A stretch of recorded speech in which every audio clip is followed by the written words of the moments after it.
the statistics that show that those states that have no income tax, most of them all seem to have a better growth rate than what we do, a better job rate than what we do. And so I think there's a correlation there, obviously, when you look at states who have high taxes and their growth rates are very low, or in fact the states are actually decreasing in population and revenues. So I think there's a correlation there. There's a couple pretty good books out that talk about how people will walk with their jobs and walk with their businesses based on taxes. And I think if you look at those things and study those things, there's a direct correlation there. Exactly where it goes, I think that's probably up to each state to decide. But I think at the end of the day, it's obviously something that's very important to people. There was a statistic that was, some of these high salaries of people that the football players, baseball players get. If you look at where they live in a particular state that has no state income tax versus states where they have high income taxes, suddenly makes millions of dollars worth of difference. And if you translate that into what a business can do or what another individual can do, and very quickly you can see that those taxes can make a significant difference in where people work, where they put their businesses. So what would your remedy be to maybe bring Missouri back up to the level of the other states?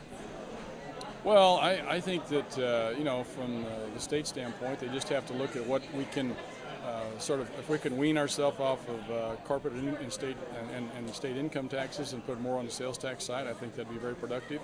I think, it's up to the state to decide where they want to go on that. I've got all my hands full at the federal level right now, but, your question is with regards to state taxes. And so I think that they've got to find an adequate funding level. I think that, Kansas is trying to wean themselves off of corporate and individual income taxes, and I think if we can watch them and see how they do it, perhaps there's some lessons to be learned. So tell me a little bit about what you'll be talking about today.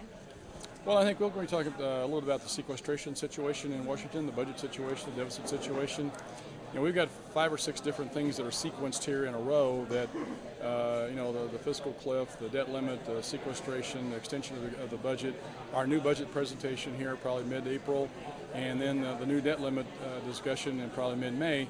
All of these things are sequenced so that we can try and drive home a message that we need to find a way to get our deficit under control, and so therefore our debt under control, and try and get our budget in place so that we at some point can get our budget balanced within about 10 years. That's our goal, and so all of this is pointing to our way to be able to get to the point where we can get the discussion on the grounds of tax reform and entitlement reform.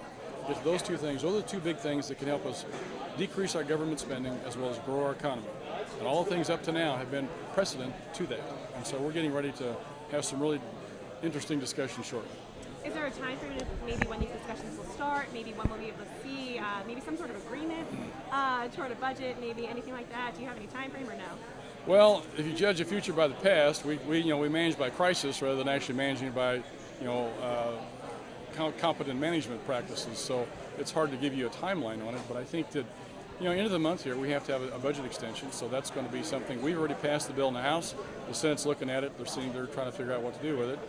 By April 15th, both bodies, House and Senate, have to have a new budget in place. And then by May 19th, we have to have start the negotiations on the debt limit extension. All of those things are going to take place very shortly within the next 2-3 months here, so stay tuned. Okay, so coming out here, talking to the community, what does that mean to you? Well, this is my way of staying in touch. I think that people, they get a filtered view of what's going on in Washington from the standpoint of the media and different outlets and how they portray what we're saying, what we're doing. I try to give them a little inside baseball scoop on what actually is going on behind the scenes, what the thought process is behind some of the things that we're doing. And as a result, hopefully give them some insight so that they can plan themselves. I'm talking to the Chamber of Commerce, which is business people today. These people need to be able to make decisions based on the information at hand for short-term and long-term decisions for the betterment of their community as well as their business. So this is important for them to get some good information to be able to see what direction we want to go, how we're going to get there, and for them to be able to make some good plans. So do you think that maybe being this liaison between the people of this area and Washington maybe kind of quells their concerns, or maybe at least gives them some sense of comfort as to issues they might not be informed about? Well, I think it gives them the first-hand knowledge. I mean, I always consider myself their liaison between them and their government. It's not my government, it's everybody's government. We all participate in it, and it's my way of giving them access to it, giving them access to the information, But I think they need to be able to make the decisions to live their lives and have their businesses grow, help the communities grow. And so that's my job in my office, and not only myself, but my office as well, to help them make these decisions, get them informed so they can make the good decisions it takes to grow their economies and their communities.